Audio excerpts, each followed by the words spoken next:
नमस्कार साथियों, स्वागत है आपका राजस्थान इतिहास की इस क्लास में। साथियों, लास्ट क्लास में राजस्थान के किसान और जनजातीय आंदोलनों के बारे में हमने अध्ययन किया था।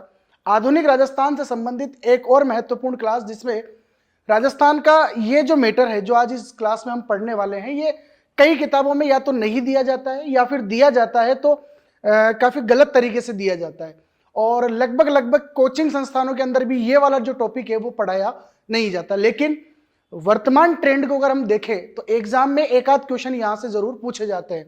तो आज जो टॉपिक हमारा रहने वाला है इसका नाम है राजस्थान में राजनीतिक जनजागृति या राजस्थान में जन जागरण।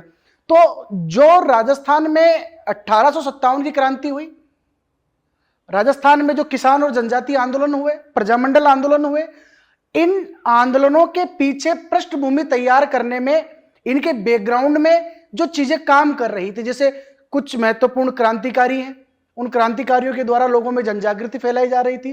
कुछ समाचार पत्र थे जो बार बार अंग्रेजी शासन के प्रति और देशी रियासतों के दमनकारी रवैये के प्रति अपने अखबारों में ये खबरें छापा करते थे, जिससे जनता के अंदर, क्योंकि आज जो भूमिका सोशल मीडिया की है उतनी भूमिका उनकी नहीं थी, लेकिन फिर भी उस जमाने के हिसाब से ठीक ठाक भूमिका इन समाचार पत्रों ने राजस्थान में आंदोलन को उत्पन्न करने में यह भूमिका निभाई।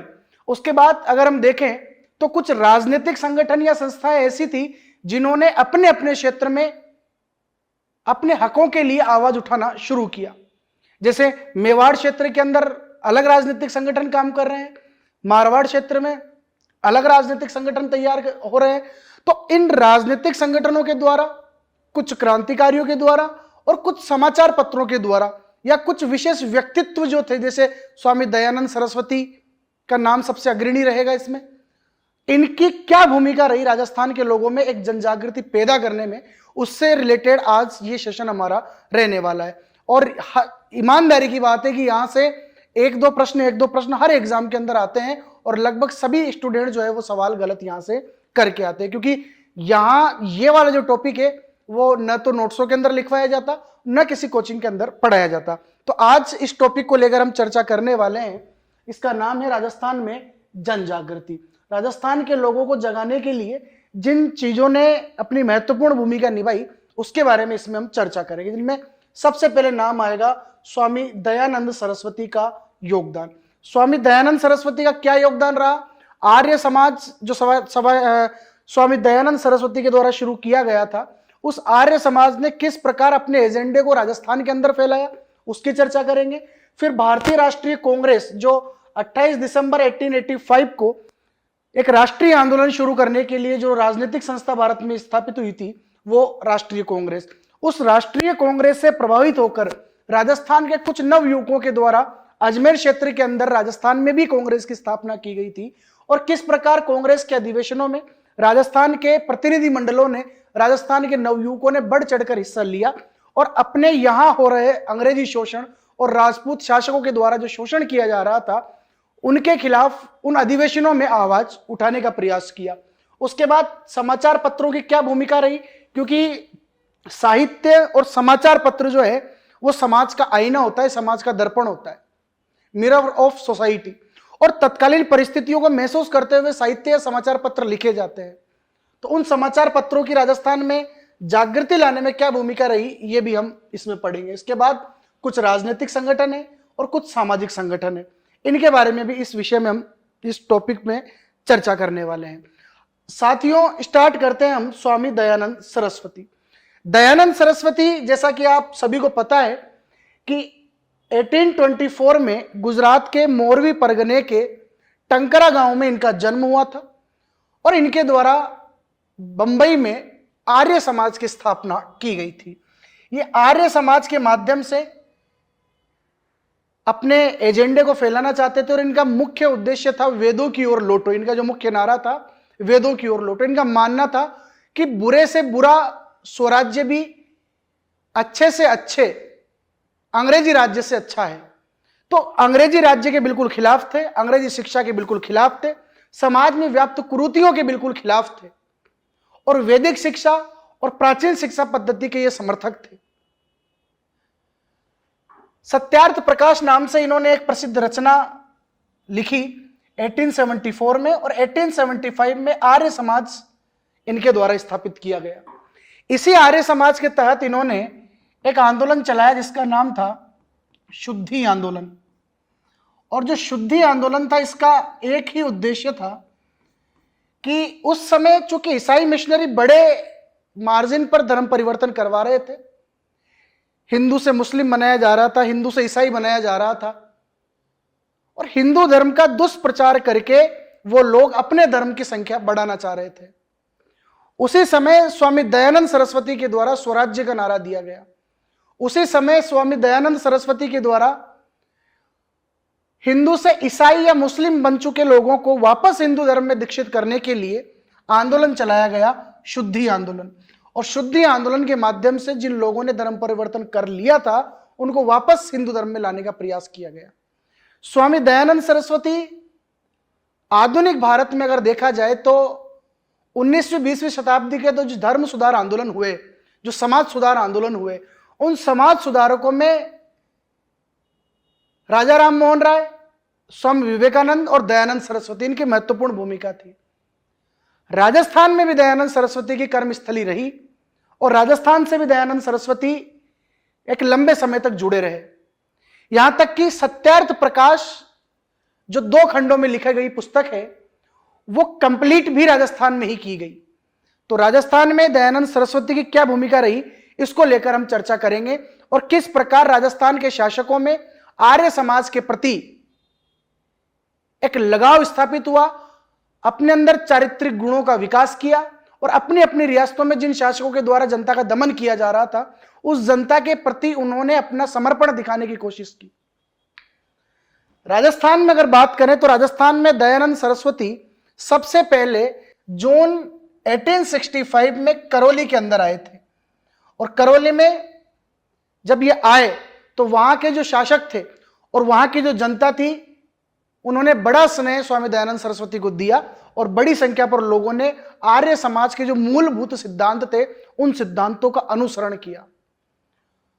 दयानंद सरस्वती चूंकि आर्य समाज की शिक्षाओं को, अपने मूल सिद्धांतों को फैलाना चाहते थे, इस उद्देश्य से इनके द्वारा 1877 में अपने विचारों को प्रकाशित करवाने के लिए जनता में बड़े स्तर तक, ताकि जनता तक वो आसानी से पहुंच सके, क्योंकि दयानंद सरस्वती ये सब पॉसिबल नहीं था कि पूरे भारत में अकेला आदमी बहुत कम समय के लिए चारों तरफ घूम सके। तो उन्होंने अपने विचारों का, अपनी शिक्षाओं का, अपने मूलभूत सिद्धांतों का जनता में किताबों के माध्यम से, कुछ पर्चों के माध्यम से प्रकाशित करने का प्रयास किया और वैदिक यंत्रालय इनके द्वारा स्थापित किया गया। वैदिक यंत्रालय क्या था? तो एक प्रिंटिंग प्रेस थी और इस प्रिंटिंग प्रेस के माध्यम से इन्होंने अपने विचारों का प्रकाशन करवाया। 1877 में सबसे पहले ये वाराणसी, बनारस में इस वैदिक यंत्रालय की स्थापना की गई। उसके बाद इस वैदिक यंत्रालय, जो इनका प्रिंटिंग प्रेस था, जहां आर्य समाज से संबंधित किताबें छपा करती थी, उसे अजमेर ट्रांसफर कर दिया गया। तो याद रहे, आर्य समाज की प्रिंटिंग प्रेस के रूप में जो जाना जाता है वो है आपका वैदिक यंत्रालय, जो पहले वाराणसी में था, देन उसके बाद अजमेर में इसको स्थापित कर दिया गया। साथियों, ये एग्जाम में प्रश्न आया हुआ है कि दयानंद सरस्वती द्वारा जो प्रिंटिंग प्रेस स्थापित किया गया था उसे क्या कहा जाता था? वैदिक मंत्रालय कहा जाता था, वैदिक यंत्रालय कहा जाता था। जो भी ऑप्शन आपको मिले उनमें से अपन को पकड़ना है सीधा सीधा वैदिक यंत्रालय। और अजमेर में ये ट्रांसफर कर दिया गया था। उसके बाद देखते हैं स्वामी दयानंद सरस्वती 1881 में जयपुर जाते हैं और जयपुर में वैदिक धर्म सभा के नाम से एक संगठन तैयार करते हैं और प्राचीन शिक्षा पद्धति और वेदों के ज्ञान से रिलेटेड एक वैदिक धर्म सभा की स्थापना स्वामी दयानंद सरस्वती के द्वारा 1881 में जयपुर में की जाती है। उसके बाद 1881 में ही ये अजमेर आते हैं और अजमेर में, राजस्थान में पहली बार आर्य समाज की जो स्थापना थी वो 1881 में अजमेर में हुई। याद रहे, दयानंद सरस्वती के द्वारा जो आर्य समाज स्थापित किया गया था वो 1875 में बंबई में स्थापित किया गया था, आर्य समाज। राजस्थान में अगर आर्य समाज की स्थापना हम देखें तो 1881 में अजमेर में, क्योंकि अजमेर इनका मेन केंद्र था उस समय। चूंकि अंग्रेजों का मुख्य क्षेत्र अजमेर मेरवाड़ा वाला था, अंग्रेजों का मेन केंद्र वो था, और राजस्थान का हृदय अजमेर को कहा जाता है। अजमेर राजस्थान के सेंटर में है, इसलिए अजमेर को इन्होंने अपना केंद्र बनाया और अजमेर को केंद्र मानकर चारों ओर अपने विचारों का प्रसार किया। तो अजमेर में ही इन्होंने वैदिक यंत्रालय स्थापित करवाया और अजमेर में ही आर्य समाज राजस्थान के अंदर शुरुआत में आर्य समाज की शाखा के रूप में नया आर्य समाज यहां पर स्टार्ट किया गया। उसके बाद कविराज श्यामल दास के कहने पर ये चित्तौड़ चले जाते हैं। 1882 में ये उदयपुर पहुंचते हैं और उदयपुर में इनका स्वागत किया जाता है उदयपुर के महाराणा सज्जन सिंह जी के द्वारा। और उदयपुर के महाराणा सज्जन सिंह जी आर्य समाज के बहुत बड़े समर्थक थे, स्वामी दयानंद जी के बड़े समर्थक थे। और उदयपुर के गुलाब बाग में ही इनके द्वारा अपना जो ग्रंथ था सत्यार्थ प्रकाश, उसे पूर्ण किया गया या उसका सेकंड पार्ट यहां पर लिखा गया। और चूंकि हम पहले मेवाड़ के इतिहास में पढ़ चुके हैं कि 27 फरवरी 1883 को परोपकारिणी सभा की स्थापना की गई, जो मेवाड़ में आर्य समाज से रिलेटेड एक संगठन था।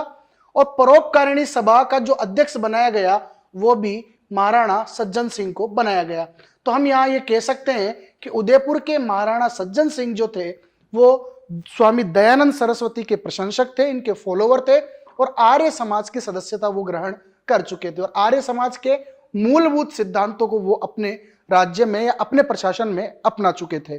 तो स्वामी दयानंद सरस्वती जयपुर जाते हैं, सबसे पहले तो राजस्थान में करौली आते हैं, उसके बाद जयपुर में वैदिक धर्म सभा की स्थापना, अजमेर में राजस्थान में आर्य समाज की पहली स्थापना, उसके बाद चित्तौड़ जाते हैं और 1882 में उदयपुर में सत्यार्थ प्रकाश को इनको द्वारा कंप्लीट किया गया और 27 फरवरी 1883 में परोपकारिणी सभा का गठन किया गया और इसका अध्यक्ष बनाया गया सज्जन सिंह को। और परोपकारिणी सभा क्या था, तो मेवाड़ क्षेत्र में आर्य समाज की ही एक विंग के रूप में ये एक संगठन तैयार किया गया था। 1883 में जोधपुर जाते हैं और जोधपुर के महाराणा जसवंत सिंह भी इनके फॉलोवर बन जाते हैं। तो राजस्थान में मेवाड़ के महाराणा सज्जन सिंह जी, एक आपके जोधपुर वाले जसवंत सिंह जी सेकंड, और एक आपके शाहपुरा वाले, ये तीन शासक ऐसे थे जिन्होंने कंप्लीटली आर्य समाज को अपना लिया था। दयानंद सरस्वती जब मारवाड़ जाते हैं, जोधपुर जाते हैं महाराजा जसवंत सिंह सेकंड के दरबार में, महाराजा जसवंत सिंह सेकंड आर्य समाज को अपना लेते हैं। लेकिन इससे पहले महाराजा जसवंत सिंह जो थे वो काफी विलासी प्रकृति के थे, क्योंकि राजस्थान के जो सभी राजा थे अंग्रेजों के संपर्क में आने के बाद या उससे पहले भी कुछ नैतिक और चारित्रिक कमजोरियां इन राजाओं में थी। शराब का अत्यधिक सेवन करना और अपने दरबार में दासियों के प्रति विशेष स्नेह रखना, कामकाज में ध्यान नहीं लगाना, जनता का शोषण करना, कई प्रकार की चारित्रिक और नैतिक कमजोरियां इनमें थी। दयानंद सरस्वती ने जब महाराजा जसवंत सिंह को देखा कि दरबार में किस प्रकार की अव्यवस्थाएं महाराजा जसवंत सिंह द्वितीय के द्वारा जोधपुर में फैलाई जा रही है, जनता त्राहिमाम कर रही है, राजा इन पर कोई ध्यान नहीं दे रहा है, एक तरीके से रोम जल रहा है और नीरो बंसी बजा रहा है। स्वामी दयानंद सरस्वती जब जसवंत सिंह द्वितीय के दरबार में पहुंचते हैं तो जसवंत सिंह द्वितीय को फटकार लगाते हैं, बहुत तगड़े तरीके से इन्हें डांटा जाता है, बड़े दरबार में इन्हें अपमानित किया जाता है। क्या शासन चलाओगे तुम, क्या राजा बनोगे तुम, तुम्हारी जनता भूखी प्यासी मर रही है, जनता तौबा तौबा कर रही है और तुम सुरा और सुंदरियों में डूबे हुए हो। तो जसवंत सिंह द्वितीय इनकी बातों को सुनकर आर्य समाज की ओर अग्रसित हुआ, आर्य समाज के सिद्धांतों को वो अपनाता है।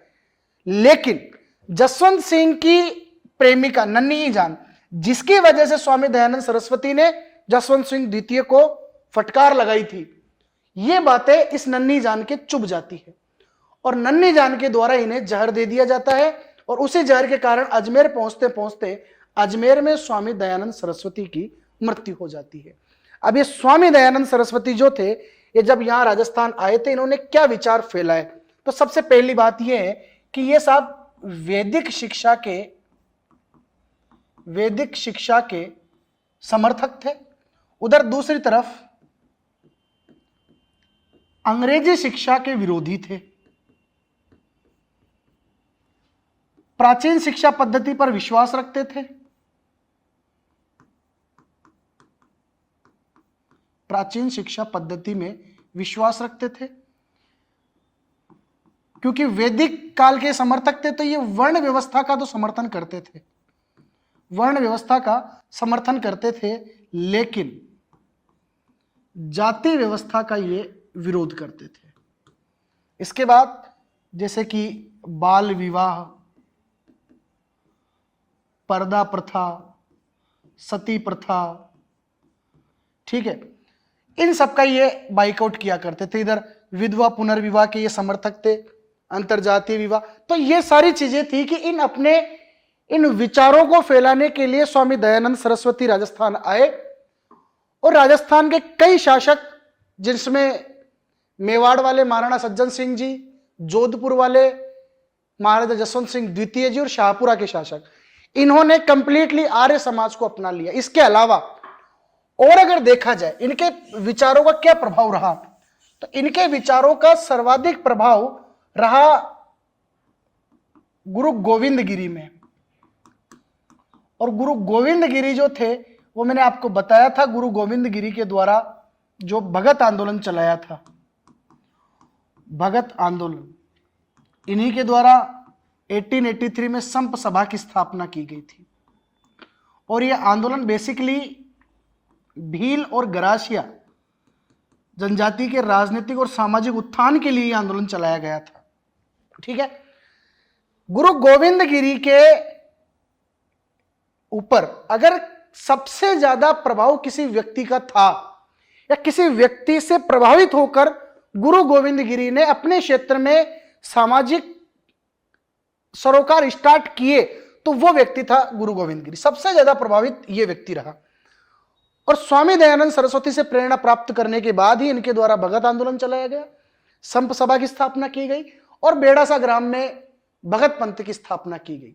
तो ये इन्हें भील और गरासियों के बीच काम करने की जो प्रेरणा मिली, वो स्वामी दयानंद सरस्वती से मिली। तो राजस्थान में जनजागृति फैलाने में सबसे ज्यादा अगर भूमिका देखी जाए, तो दयानंद सरस्वती उसके अंदर खरे उतरते हैं। तो ये दयानंद सरस्वती का राजस्थान की रियासतों में आर्य समाज का प्रचार करना, इससे संबंधित बात हमने की। यहां अपन को 2-3 चीजें बिल्कुल याद रखनी है, एग्जाम में क्वेश्चन गलत नहीं होना चाहिए। वैदिक यंत्रालय, इस बात का याद रखना,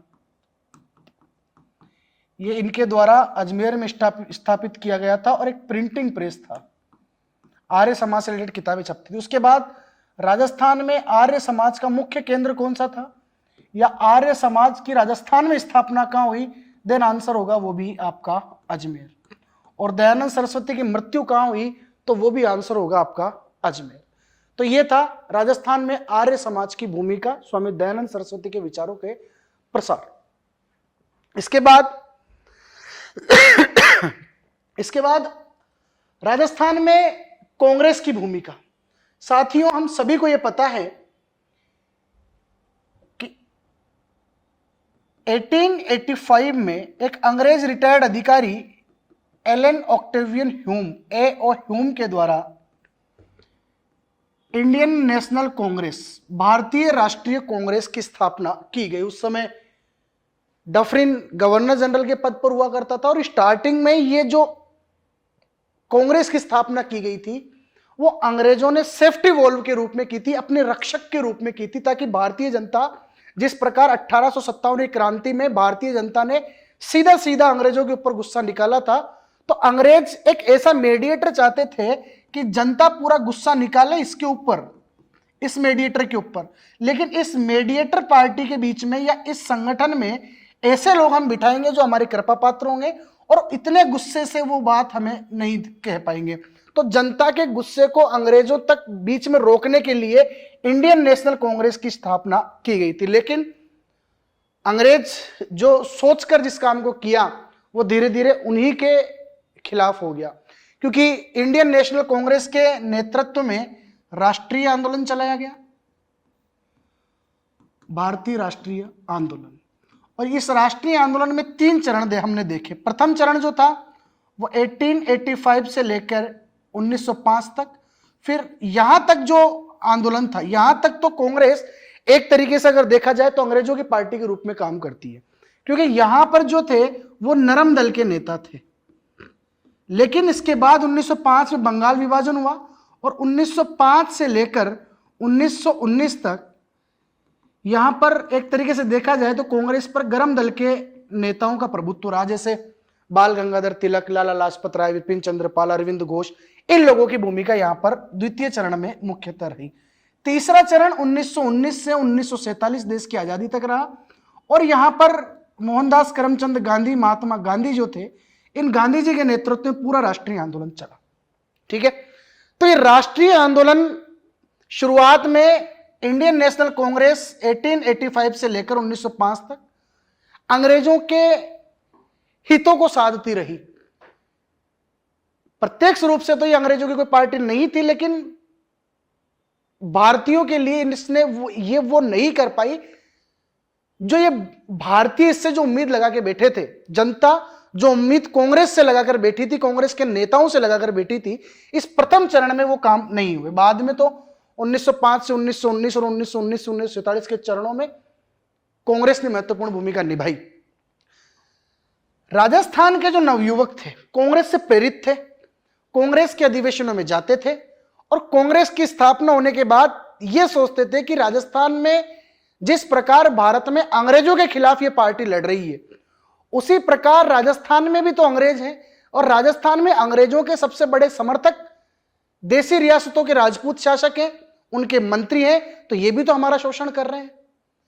तो जिस प्रकार कांग्रेस वहां ये काम कर रही है, राजस्थान में भी ऐसा हम काम करें तो राजस्थान में भी कांग्रेस की स्थापना की जाए। इस उद्देश्य से राजस्थान के कुछ नवयुवकों के द्वारा राजस्थान में भी कांग्रेस की स्थापना की गई।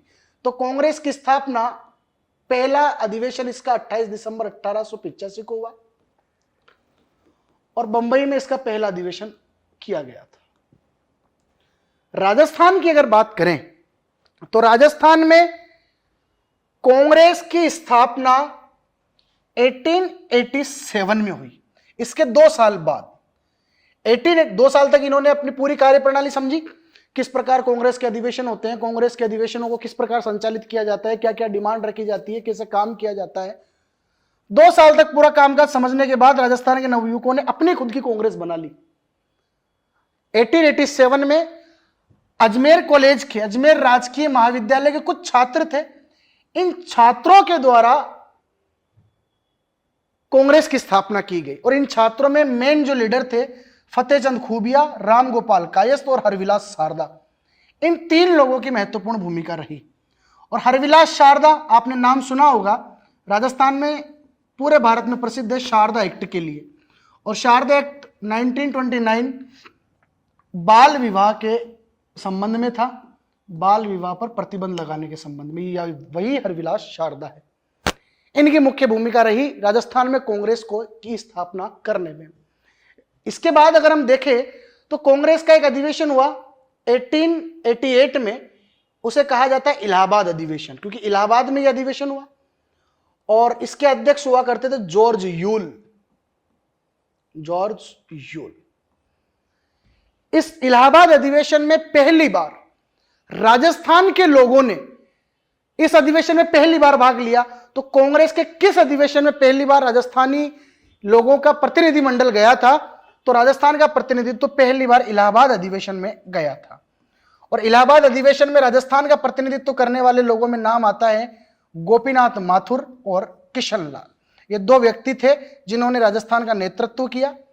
1888 के कांग्रेस के अधिवेशन में वहां गए और राजस्थान में इस समय जो घटनाक्रम चल रहा था, जो दमनकारी कानून यहां की रियासतों के राजाओं के द्वारा जनता पर थोपे गए थे, जो लागबागें बढ़ाई गई थी, जो लगान दरें बढ़ाई गई थी, जो जनता का शोषण यहां के राजाओं के द्वारा, उन राजाओं के मंत्रियों के द्वारा, उनके सामंतों के द्वारा, जागीरदारों, ठिकानेदारों के द्वारा किए जा रहे थे, उनके खिलाफ आवाज उठाई इलाहाबाद अधिवेशन में। और इलाहाबाद अधिवेशन ही वो अधिवेशन था कि अंग्रेजों को यह लगा था कि कांग्रेस हमारी पार्टी नहीं है, क्योंकि 1885 से लेकर 1888 तक ये 4 साल अधिवेशन चला, 85, 86, 87 और 88, इन 4 अधिवेशनों में अंग्रेजों ने इन अधिवेशनों का समर्थन किया। जैसे कि कोलकाता अधिवेशन के बाद लॉर्ड डफरिन ने इन सदस्यों को एक गार्डन पार्टी भी दी थी, लंच डिनर पार्टी दी थी। लेकिन इलाहाबाद अधिवेशन में भारत के जो नेता थे, इन नेताओं और अंग्रेजों के बीच दूरियां बढ़ना शुरू हो गई थी। तो यह पहला अधिवेशन था और राजस्थानी इस अधिवेशन में पहली बार भाग लेने के लिए गए थे। अब हम राजस्थान में समाचार पत्रों की जो भूमिका रही, राजस्थान में राजनीतिक चेतना जागृत करने में समाचार पत्रों ने भी अपना अहम योगदान निभाया, और समाचार पत्रों की जो भूमिका रही उसके बारे में हम थोड़ी सी जानकारी लेते हैं। एग्जाम में कई प्रकार के क्वेश्चन यहां से पूछे जाते हैं, जैसे सामने एक सूची समाचार पत्रों की दी और एक सूची समाचार पत्रों के संपादक की दी, फिर आपसे मैच करवाया जाएगा नीचे बस उपयुक्त सभी, तो इस तरीके से आएगा। तो समाचार पत्रों की भूमिका के बारे में हम ये देखते हैं कि राजस्थान में समाचार पत्रों में अगर देखें तो पहले थोड़ा सा फीडबैक में जाते हैं, इंडिया वाली बात करते हैं अपन। भारत में सबसे पहले जेम्स ऑगस्टस हिक्की के द्वारा एक समाचार पत्र निकाला गया था। जेम्स ऑगस्टस हिक्की, इसके द्वारा बंगाल गजट के नाम से एक समाचार पत्र निकाला गया, बंगाल गजट। ये इंडिया की बात है, ठीक है। फिर इन समाचार पत्रों के माध्यम से, बंगाल गजट के माध्यम से या राजस्थान के जो समाचार पत्र थे इनके माध्यम से ब्रिटिश सरकार की आलोचना की गई, राजा महाराजा और देशी रजवाड़ों की आलोचना की गई। इस वजह से कई प्रकार के रेस्ट्रिक्शंस यहां लगाए दिए गए, कई प्रकार के इनके ऊपर प्रतिबंध लगा दिए गए। जैसे हम थोड़ा जो सबसे फेमस है उसके बारे में जाने तो vernacular press act, vernacular press act, ये वर्नाक्यूलर प्रेस एक्ट 1878 का है और लॉर्ड लिटन के द्वारा लगाया गया था कि समाचार पत्रों पर पाबंदी इसके ऊपर लगाई गई। फिर उसके बाद रिपन के द्वारा वर्नाक्यूलर प्रेस एक्ट हटा दिया गया और भारत में समाचार पत्रों का जो मुक्तिदाता माना जाता है वो चार्ल्स मेडकॉफ को माना जाता है, ठीक है। ये इंडिया वाली बात है। हम बात कर रहे हैं राजस्थान वाले मैटर में, तो राजस्थान में जो समाचार पत्र हैं उनकी क्या भूमिका रही और किस प्रकार राजस्थान में समाचार पत्रों का विकास एक के बाद एक हुआ। तो राजस्थान में सबसे पहले जो प्रिंटिंग प्रेस स्थापित की गई थी वो ईसाई मिशनरियों के द्वारा स्थापित की गई थी और उस प्रिंटिंग प्रेस का नाम था लिथो प्रेस। तो लिथो प्रेस ब्यावर में 1864 में स्थापित की गई थी ईसाई मिशनरियों के द्वारा। ईसाई मिशनरियों के द्वारा स्थापित की गई, उसके बावजूद भी ये ब्रिटिश सरकार की आलोचना करते थे, तो ब्रिटिश सरकार ने इसके ऊपर पाबंदी लगा दी, इसके ऊपर प्रतिबंध लगा दिया और इसको जो है वो फिर समाप्त कर दिया। बात करें कि राजस्थान में प्रेस का विकास यानी कि समाचार पत्रों का विकास जो हुआ, सबसे पहले समाचार पत्र कहां से संपादित हुए और सबसे ज्यादा समाचार कहां से संपादित हुए, देन आंसर होगा अजमेर। तो सबसे पहले यानी कि सर्वप्रथम और सबसे ज्यादा समाचार पत्रों का जो संपादन है वो अजमेर से हुआ। अजमेर से क्यों हुआ? क्योंकि अजमेर में स्टार्टिंग में प्रिंटिंग प्रेस थी। अंग्रेजों ने जितना विकास किया स्टार्टिंग में उसका केंद्र अजमेर को माना, क्योंकि अजमेर मेरवाड़ा जो चीफशिप थी, अंग्रेजों का प्रत्यक्ष यहां पर शासन था। तो यहां पर जो है वो सारी सुविधाएं थी, इसलिए अजमेर वाला जो केंद्र था। जैसे दूसरी बात मैं आपको बताऊं कि भारत में अगर मैं बात करूं तो भारत में क्रांति का जो केंद्र था, भारत में राष्ट्रवाद का जो केंद्र था वो था बंगाल। लेकिन अगर मैं राजस्थान की बात करूं तो राजस्थान में अजमेर वाला जो एरिया है ना, ये राष्ट्रवाद का केंद्र है, क्योंकि यहां पर प्रिंटिंग प्रेस का विकास भी होगा। यहां पर कई प्रकार के इस वाले एरिया में आपको नेतृत्व भी अच्छा मिलेगा, कई प्रकार के संगठन यहां पर बने। तो ये सब कुछ अजमेर से स्टार्ट हो रहा है। राजस्थान का हृदय अजमेर को यूं थोड़ी कहा जाता है। तो बंगाल भारत का सेंटर था जहां से राष्ट्रवाद पनपा, वैसे ही राजस्थान में अजमेर जो है ना, इस राष्ट्रवाद का केंद्र था। अब बात करें प्रमुख समाचार पत्र, यहां अपन को थोड़ा सा ध्यान रखना है। प्रमुख समाचार पत्रों में पहला नाम आता है मजरूल सुरूर। 1849 में मजरूल सुरूर स्टार्ट किया गया, ये एक समाचार पत्र था। हिंदी और उर्दू दोनों भाषाओं, हिंदी और उर्दू दोनों भाषाओं में था और ये मजरूल सुरूर भरतपुर से प्रकाशित किया गया था। राजपूताना का पहला समाचार पत्र था।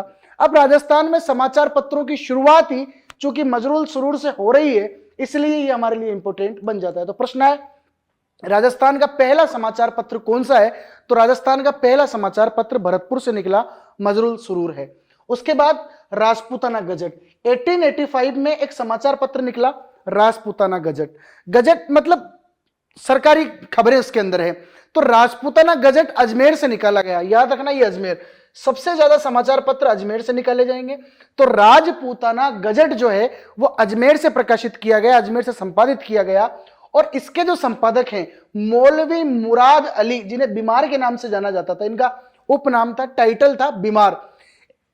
इस समाचार पत्र में मजरूल सुरूर में और राजपूताना गजट में ब्रिटिश सरकार की आलोचना की गई, अंग्रेजों के शासन की आलोचना की गई, इसलिए कई प्रकार के रेस्ट्रिक्शंस इनके ऊपर लगा दिए गए। तो राजपूताना गजट और मजरूल सुरूर दोनों हिंदी और उर्दू दोनों भाषाओं में थे। राजपूताना गजट अजमेर से प्रकाशित हुआ, वहीं मजरूल सुरूर जो है वो भरतपुर से प्रकाशित हुआ। इसके बाद अगला जो समाचार पत्र है महत्वपूर्ण है, नाम है इनका सज्जन कीर्ति सुधाकर। राजस्थान में मेवाड़ का इतिहास अगर आपने पढ़ा है तो उसमें महाराणा सज्जन सिंह का नाम आया। सज्जन कीर्ति सुधाकर महाराणा सज्जन सिंह के द्वारा उदयपुर से निकाला गया था 1879 में। उदयपुर से महाराणा सज्जन सिंह के द्वारा यह निकाला गया, हिंदी भाषा में था और राजस्थान का पहला साप्ताहिक समाचार पत्र था, वीकली समाचार पत्र था।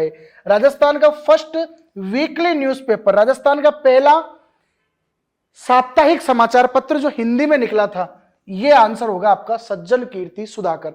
काफी इंपॉर्टेंट है, एग्जाम में कई प्रश्न आए हैं और आगे भी आ सकते हैं।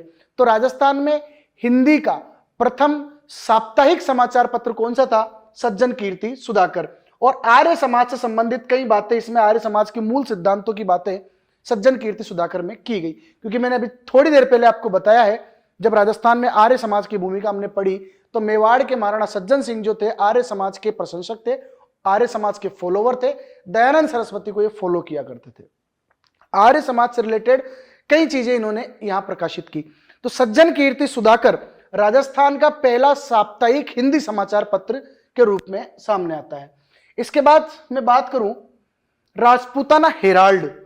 राजपूताना हेराल्ड जो है, राजपूताना हेराल्ड 1885 में अजमेर से निकाला गया। इंग्लिश के अंदर यह समाचार पत्र निकला और हनुमान सिंह के द्वारा इस पत्रिका का संपादन किया गया, राजपूताना हेराल्ड। ये इंपॉर्टेंट क्यों है? तो ये इंपॉर्टेंट इसलिए है कि राजस्थान का जो एजेंट टू गवर्नर जनरल था, इस राजस्थान के एजेंट टू गवर्नर जनरल के कार्यों की इसमें इतनी आलोचना की गई कि यह समाचार पत्र उस समय बैन कर दिया गया। तो एजीजी के कार्यों की आलोचना करने वाला समाचार पत्र कौन सा है? यह है आपका राजपूताना हेराल्ड। अब आप एक चीज समझ पा रहे होंगे, क्योंकि इस समय जो साहित्य लिखा गया, इस समय जो समाचार पत्र लिखे गए, उन समाचार पत्रों में उस समय की खबरों का प्रकाशन किया गया। उस समय जो घटनाएं, अंग्रेजों के शोषण की घटनाएं, राजपूतों के दमन की घटनाएं, ये सारी घटनाएं इन समाचार पत्रों में प्रकाशित की गई। इस वजह से कहीं ना कहीं ब्रिटिश सरकार को चैलेंज करने में और राजस्थान के जो आम जनता थी, इस आम जनता को अपने अधिकारों के प्रति सतर्क करने में इन समाचार पत्रों ने कितना अहम योगदान निभाया है। क्योंकि उस समय चारों तरफ अंग्रेजों का शासन था और जहां अंग्रेजों का शासन नहीं था वहां राजा महाराजाओं का शासन था। तो अंग्रेजों और राजा महाराजाओं के शासन में रहते हुए उनकी आलोचना करना अपने आप में एक दुस्साहस था और यह दुस्साहस राजस्थान के कई लोगों को जगाने में, जागृत करने में कामयाब रहा। राजस्थान समाचार पत्र, ये एग्जाम में कई बार पूछा जाता है, ये भी इंपॉर्टेंट है। राजस्थान समाचार पत्र, राजस्थान समाचार पत्र, पूरा नाम राजस्थान समाचार। अच्छा, केवल राजस्थान नाम नहीं है, आप राजस्थान याद कर लो, राजस्थान भी एक न्यूज़पेपर है, लेकिन पूरा नाम राजस्थान समाचार पत्र न्यूज़पेपर। तो ये राजस्थान समाचार पत्र 1889 में अजमेर से प्रकाशित किया गया और समर्थदान चारण के द्वारा, ये इंपॉर्टेंट है भाई, समर्थदान चारण के द्वारा राजस्थान समाचार पत्र का प्रकाशन किया गया। जब आपसे क्वेश्चन मैच करवाए जाएंगे, एक तरफ न्यूज़पेपर और एक तरफ उनके संपादक, उनमें एक नाम राजस्थान समाचार पत्र का होगा और समर्थदान चारण के द्वारा इसको प्रकाशित किया गया था। तो ये इंपॉर्टेंट है, समर्थदान चारण के द्वारा। इसकी दूसरी विशेषता क्या है, क्यों एग्जाम में पूछा जाता है? राजस्थान का पहला दैनिक हिंदी समाचार पत्र था, याद रखना। सज्जन कीर्ति सुधाकर जो मैंने अभी आपको बताया था, वो राजस्थान का पहला हिंदी साप्ताहिक था, हिंदी में आता था और वीकली था। यह राजस्थान का पहला हिंदी डेली समाचार पत्र है। तो दैनिक समाचार पत्र था, डेली आता था, हिंदी भाषा में यह प्रकाशित किया गया था। तो ये आपका राजस्थान समाचार पत्र। उसके बाद ये जो 3 समाचार पत्र हैं, राजस्थान केसरी, नवीन राजस्थान और तरुण राजस्थान, इनसे प्रत्यक्ष रूप से एक संगठन और एक व्यक्ति का नाम जुड़ा हुआ है। संगठन का नाम राजस्थान सेवा संघ, जिसके बारे में हम अभी थोड़ी देर में देखेंगे। राजस्थान सेवा संघ, और अगर व्यक्ति के बारे में बात करूं तो विजय सिंह पथिक, इसका नाम इन तीनों समाचार पत्रों के साथ जुड़ा हुआ है। और विजय सिंह पथिक, जिनके बारे में हम देख चुके हैं कि विजय सिंह पथिक राजस्थान में किसान आंदोलनों का जनक अगर किसी को माना जाता है तो विजय सिंह पथिक है। भूप सिंह के नाम से इनका वास्तविक नाम भूप सिंह था, और फरारी पर ये थे, तो राजस्थान में जब ये आए फरारी काटने के लिए तो अपने गुमनाम नाम से विजय सिंह पथिक के नाम से ये बनकर रहे। तो राजस्थान केसरी 1920 में वर्धा महाराष्ट्र से ये निकाला गया था। बाद में ये 1920 के बाद अजमेर में इसका ट्रांसफर कर दिया गया, विजय सिंह पथिक के द्वारा संपादित किया गया था। मैंने आपको बताया था 1919 में वर्धा महाराष्ट्र में राजस्थान सेवा संघ की स्थापना की जाती है। उसके बाद इसका कार्यालय अगले साल 1920 में अजमेर ट्रांसफर कर दिया जाता है। तो पहली बार राजस्थान केसरी जो समाचार पत्र है, यह राजस्थान केसरी समाचार पत्र निकाला गया था वर्धा महाराष्ट्र से विजय सिंह पथिक के द्वारा। उसके बाद इसको ट्रांसफर करके इसको लाया गया अजमेर। और राजस्थान केसरी समाचार पत्र क्यों प्रसिद्ध रहा? तो राजस्थान केसरी समाचार पत्र बिजोलिया किसान आंदोलन की खबरें प्रकाशित करने में सबसे आगे था।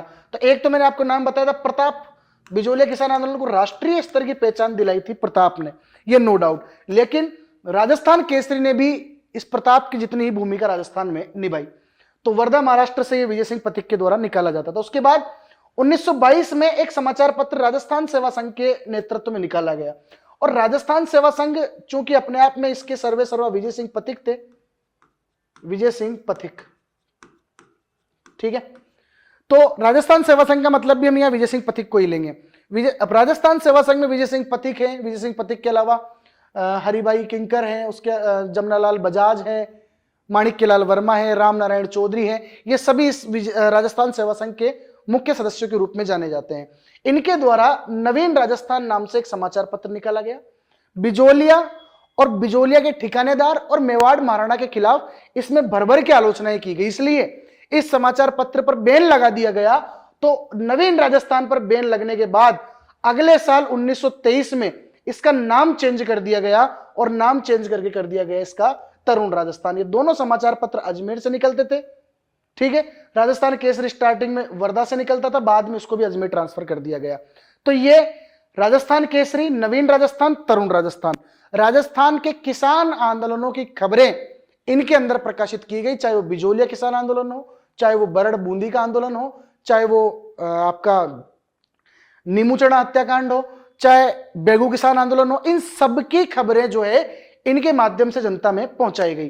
तो राजस्थान केसरी समाचार पत्र, नवीन राजस्थान, और फिर नवीन राजस्थान का नाम कर दिया गया तरुण राजस्थान, ठीक है साथियों। अगले समाचार पत्रों में मैं बताऊं आपको प्रताप, इसके बारे में आपको बता चुका। प्रताप समाचार पत्र पहली बार 1910 में स्टार्ट हुआ था।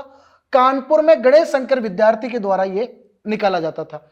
गणेश शंकर विद्यार्थी विजय सिंह पथिक के मित्र थे, और इस गणेश शंकर विद्यार्थी ने प्रताप नामक समाचार पत्र में बिजोलिया किसान आंदोलन की खबरें प्रकाशित करना शुरू किया, और बिजोलिया किसान आंदोलन को एक राष्ट्रीय पहचान जो है वो यहां से दिलाई गई, ठीक है साथियों। इसके बाद राजस्थान, मैंने आपको बताया था राजस्थान समाचार पत्र समर्थदान चारण के द्वारा निकाला गया, और राजस्थान का पहला दैनिक हिंदी समाचार पत्र था। यह केवल राजस्थान नहीं, यहां पर यहां देखो राजस्थान, ओनली राजस्थान नाम है। 1923 में ब्यावर से बूंदी प्रजामंडल के सदस्य थे ऋषि दत्त मेहता। ऋषि दत्त मेहता के द्वारा ब्यावर से यह समाचार पत्र निकाला गया है। तो ये जो जगह है ना ब्यावर, ये एग्जाम में पूछी हुई है कि राजस्थान जो समाचार पत्र है ये कहां से निकाला गया? ये ब्यावर से निकाला गया था भाई। किसके द्वारा निकाला गया? ऋषि दत्त मेहता के द्वारा। ऋषि दत्त मेहता कौन थे? तो ऋषि दत्त मेहता वो आदमी थे जो बूंदी प्रजामंडल में पंडित नेनूराम के पकड़े जाने के बाद प्रजामंडल आंदोलन का नेतृत्व करते थे, ठीक है। तो ऋषि दत्त मेहता के द्वारा ब्यावर से राजस्थान का संपादन किया गया। इसके बाद त्याग भूमि, यह समाचार पत्र भी इंपॉर्टेंट है, एग्जाम में कई बार पूछा हुआ है। त्याग भूमि, राजस्थान में गांधीवादी विचारों के प्रचार प्रसार के लिए अगर कोई समाचार पत्र सबसे ज्यादा उत्तरदायी रहा, सबसे ज्यादा जिम्मेदार रहा, तो गांधीवादी विचारों को जनता में फैलाने के लिए त्याग भूमि समाचार पत्र ने सबसे इंपॉर्टेंट भूमिका अपनी निभाई। त्याग भूमि 1927 में अजमेर से निकाला गया हरिभाऊ उपाध्याय के द्वारा। और हरिभाऊ उपाध्याय जो है वो गांधीवादी विचारों के बड़े प्रशंसक थे, गांधी जी के बड़े फैन थे। तो ये गांधीवादी विचारों का प्रसार करने वाला समाचार पत्र है आपका त्याग भूमि। त्याग भूमि एग्जाम में कई बार पूछा हुआ है, त्याग भूमि समाचार पत्र का प्रकाशन या संपादन किसके द्वारा किया जाता था? देन आंसर होगा हरिभाऊ उपाध्याय के द्वारा। और ऊपर राजस्थान का प्रकाशन किसके द्वारा किया जाता था? तो ऋषि दत्त मेहता द्वारा ब्यावर से। इन दोनों का अपन को याद रखना है। इसके बाद आगी बाण। देखो आगी बाण जो है ना, ये राजस्थानी शब्द है, ये वास्तविकता में अग्निबाण है। अग्निबाण का मतलब इस समाचार पत्र में वो जो खबरें स्थापित होती, जो प्रकाशित होती थी, उन खबरों की जो भाषा थी वो इतनी कठोर भाषा थी, इतनी कटु भाषा थी कि सुनने वाले जो उसमें जिसका वर्णन किया गया, आदमी के सीधे आग के बाण की तरह वो चुभती थी।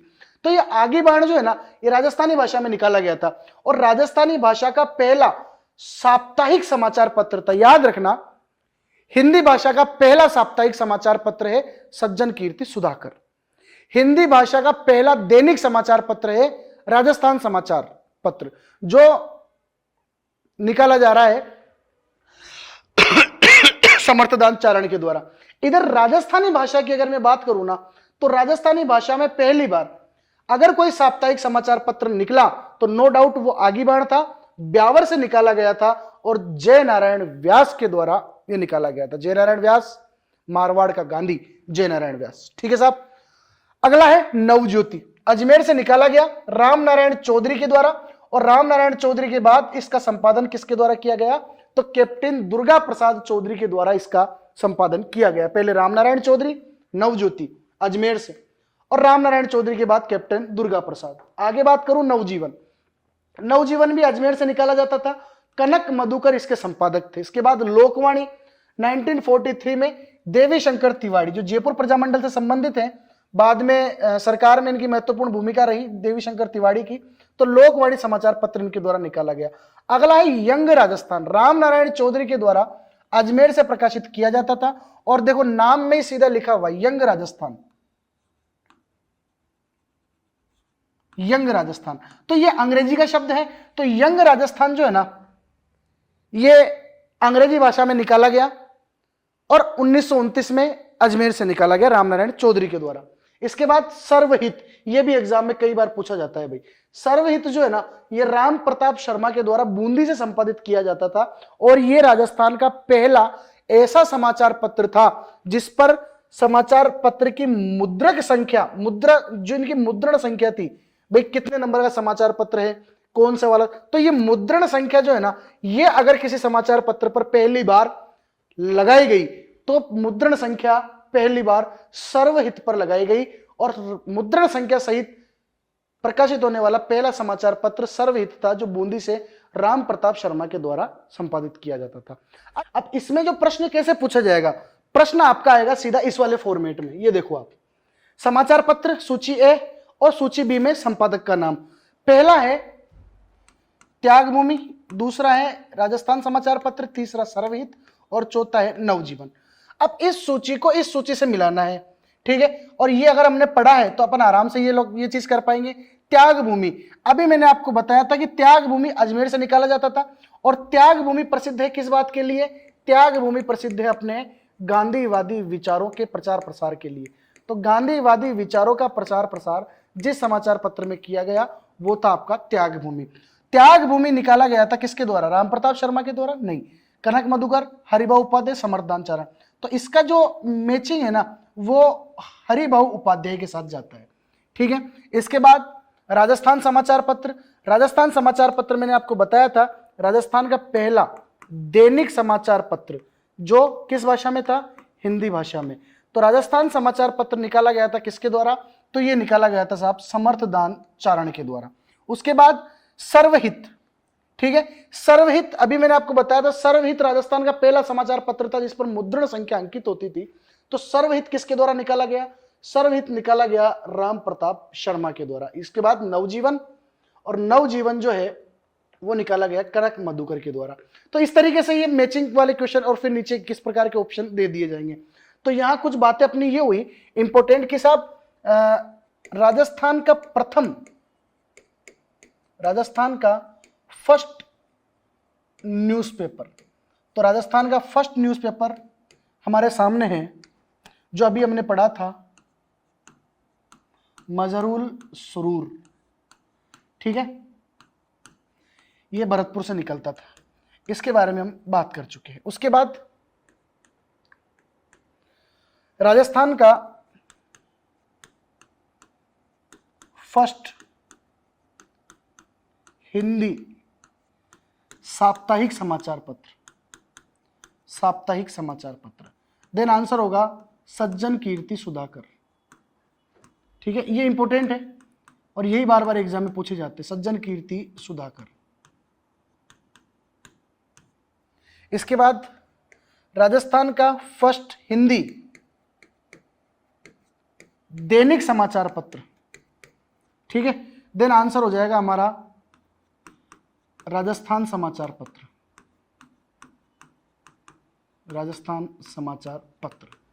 इसके बाद राजस्थान का पहला राजस्थानी भाषा में साप्ताहिक समाचार पत्र, ये हो जाएगा आपका आगी बाण, जो जय नारायण व्यास के द्वारा निकाला गया, ठीक है। यही से बार बार प्रश्न पूछे जाते हैं और दो वो आपके इंपॉर्टेंट है ही, कौन सा, एक तो जो ब्यावर से निकाला गया, किसके द्वारा, ऋषि दत्त मेहता के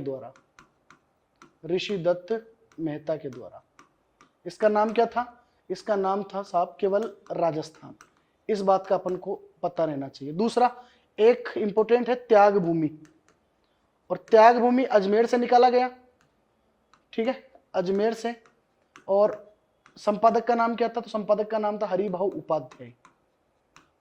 उपाध्याय। क्यों फेमस था, तो ये फेमस है उपाध्याय, ये फेमस है त्याग भूमि अपने गांधीवादी विचारों के प्रचार प्रसार के लिए, ठीक है।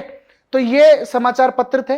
इन समाचार पत्रों की क्या भूमिका रही, तो इन समाचार पत्रों की अगर मैं भूमिका बताऊं आपको, तो सबसे पहली चीज, एक भूमिका इनकी ये है कि साहब जन जागरण में इन्होंने अपना महत्वपूर्ण योगदान दिया। दूसरी बात, लोगों तक किसान और जो जनजाति आंदोलन थे, किसान और जनजाति आंदोलन, इनकी खबरें जनता तक पहुंचाई। इसके बाद इन्होंने किया कि साहब राजस्थान में जो अंग्रेज अधिकारी थे, अंग्रेज, दूसरा देसी रियासतों के जो राजा थे, शासक थे, या उनके सामंत थे, या उनके जो ठिकानेदार थे, इन लोगों के द्वारा जो जनता का शोषण किया गया, जनता के ऊपर जो अमानवीय कृत्य किए गए, उनके ऊपर ये किया गया। दूसरा, उस समय के समाज का दर्पण था, तो सामाजिक चीजें भी इसके माध्यम से कई सारी हुई। दूसरा, राजस्थान में संचार के साधनों के रूप में न्यूज़पेपर सामने निकल कर आए, अंग्रेजों की आलोचना की, लोग अपने अधिकारों के प्रति अवेयर हुए। ये सारी चीजें जो है इन आंदोलनों में इन समाचार पत्रों के माध्यम से निभाई गई। आगे तो हमने तीन चीजें अब तक देखी। एक, स्वामी दयानंद सरस्वती ने किस प्रकार सामाजिक चेतना, राजनीतिक चेतना राजस्थान में जगाई। राजस्थान के नवयुवकों ने किस प्रकार जो है वो कांग्रेस की स्थापना राजस्थान के अंदर की, और कांग्रेस के अधिवेशन, इलाहाबाद अधिवेशन में राजस्थान के नवयुवक गए और अपने हालात जो है वहां जाकर बताए, जिससे लोगों को राजस्थान के ऊपर फोकस हुआ कि राजस्थान नाम की कोई जगह है, और राजस्थान में जो ऐतिहासिक रूप से इतना समृद्ध राजस्थान है, उसमें आज ठिकानेदारों के द्वारा, अंग्रेजों के द्वारा वहां की जनता का जो शोषण किया जा रहा है, उसके प्रति पूरी मार्केट में जो है वो खबरें बनने लगी, और राष्ट्रीय नेतृत्व हमारे यहां आया।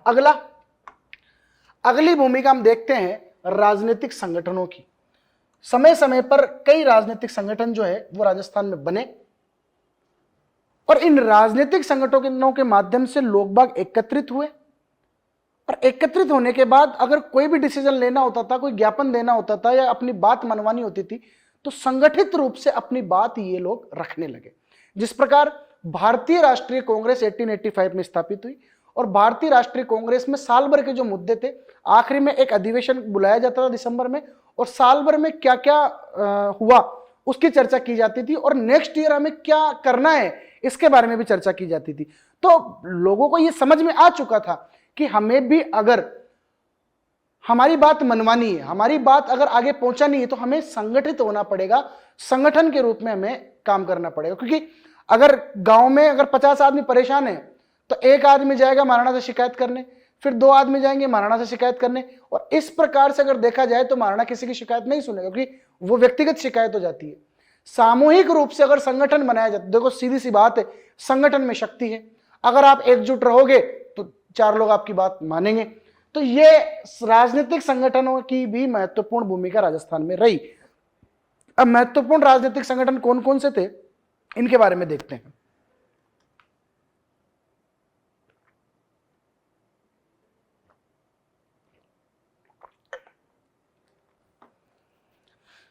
सबसे पहला जो राजनीतिक संगठन है राजस्थान में, उसके बारे में हम चर्चा करने वाले हैं, वो है प्रताप सभा। ठीक है सर, ये प्रताप तो महाराणा प्रताप के नाम से है, तो सीधा सीधा समझ में आ रहा है कि उदयपुर वाले एरिया के आसपास होगा। 1915 में प्रताप संगठन बना, प्रताप सभा उदयपुर में, और बलवंत सिंह मेहता के द्वारा इस प्रताप सभा की स्थापना की गई। और बलवंत सिंह मेहता कौन थे? तो आपने नाम सुना होगा मेवाड़ प्रजामंडल। इस मेवाड़ प्रजामंडल के पहले अध्यक्ष कौन बने थे? देन आंसर है आपका बलवंत सिंह मेहता। उसके बाद दूसरी चीज कि ये जो प्रताप सभा थी, इस प्रताप सभा के द्वारा महाराणा प्रताप की जयंती मनाई गई, प्रताप जयंती मनाई गई। इसके अलावा हल्दीघाटी महोत्सव मनाया गया, हल्दीघाटी महोत्सव, क्योंकि महाराणा प्रताप के नाम पे तो ये बनी है संगठन। इसके अलावा बिजोलिया किसान आंदोलन जो था ना, इस बिजोलिया किसान आंदोलन में भी इस प्रताप सभा ने महत्वपूर्ण भूमिका निभाई। तो ये प्रताप सभा मेवाड़ क्षेत्र में महाराणा प्रताप को आदर्श मानते हुए एक संगठन तैयार किया गया था बलवंत सिंह मेहता के द्वारा। और बलवंत सिंह मेहता कौन थे? तो मेवाड़ प्रजामंडल के पहले अध्यक्ष जो थे वो बलवंत सिंह मेहता थे आपके। इसके बाद ये बहुत इंपॉर्टेंट संगठन है राजस्थान का, नाम है इसका वर्धमान विद्यालय। ठीक है, और ये वर्धमान विद्यालय 1907 में स्थापित किया गया था। ठीक है, जयपुर के अंदर ये स्थापित किया गया, और स्थापित करने वाला जो व्यक्ति था ना, उसका नाम था अर्जुन लाल सेठी। अर्जुन लाल सेठी दमदार आदमी है। अर्जुन लाल सेठी जो है ना, अर्जुन लाल सेठी, अर्जुन लाल सेठी,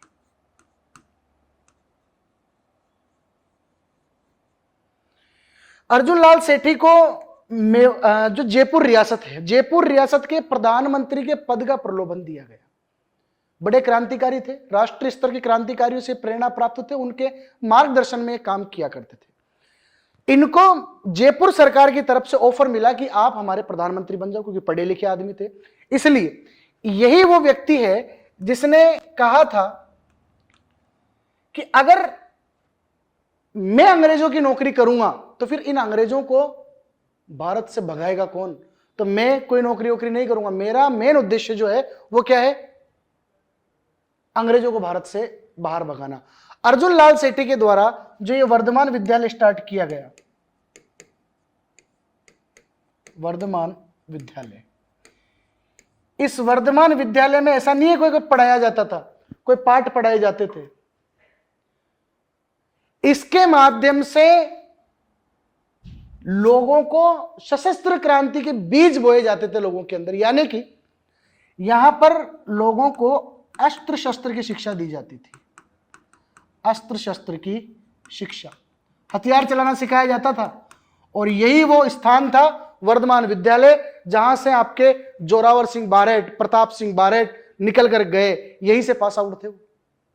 अर्जुन लाल सेठी, अर्जुन लाल सेठी ने कई पुस्तकें भी लिखी, जैसे एक बहुत फेमस है इनकी महेंद्र विजय, महेंद्र विजय, स्त्री मुक्ति, शूद्र मुक्ति। ये जब हम अलग से पढ़ेंगे राजस्थानी क्रांतिकारी, उनके अंदर भी देखेंगे। लेकिन अर्जुन लाल सेठी जो है, इन अर्जुन लाल सेठी के बारे में इतना जानकारी हमें रखना है कि अर्जुन लाल सेठी वो व्यक्ति था जिसने ये कहा था कि अगर मैं अंग्रेजों की नौकरी करूंगा तो अंग्रेजों को भारत से भगाएगा कौन? दूसरा, वर्धमान विद्यालय स्थापित किया, और वर्धमान विद्यालय के माध्यम से अस्त्र शस्त्र चलाने की शिक्षा जयपुर में दी जाती थी। महेंद्र विजय, स्त्री मुक्ति, शूद्र मुक्ति, ये इनकी प्रमुख पुस्तकें थी। तो अर्जुन लाल सेठी के द्वारा जैन वर्धमान विद्यालय स्थापित किया गया।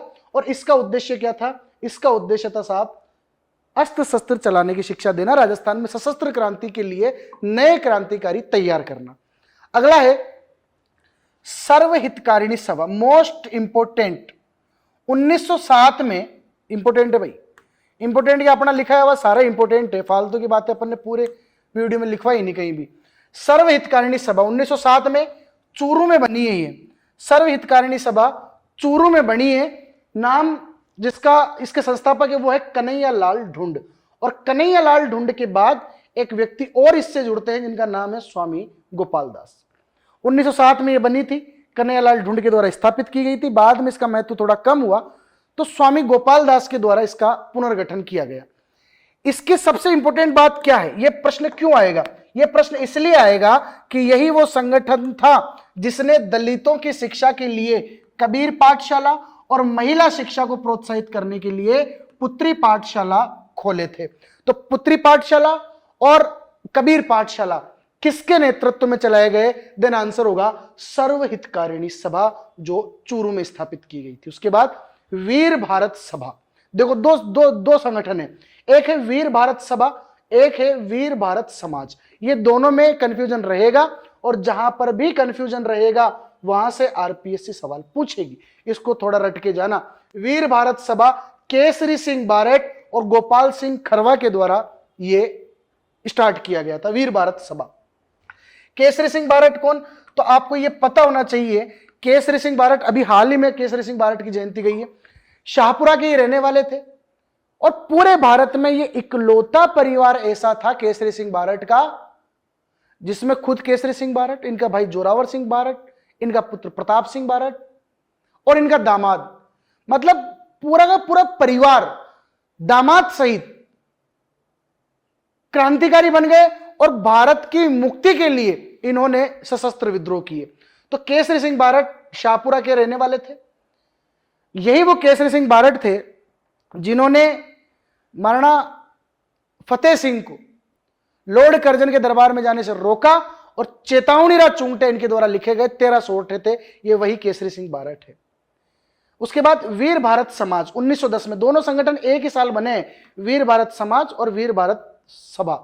वीर भारत समाज जो है ना, ये विजय सिंह पथिक के द्वारा बनाया गया था। तो वीर भारत सभा और वीर भारत समाज, इनका आपको ध्यान रखना है। इसके बाद अगले संगठन की अगर मैं बात करूं, अगला संगठन है ऊपर माल पंच बोर्ड। बिजोलिया किसान आंदोलन में खूब ढंग से पढ़ा है।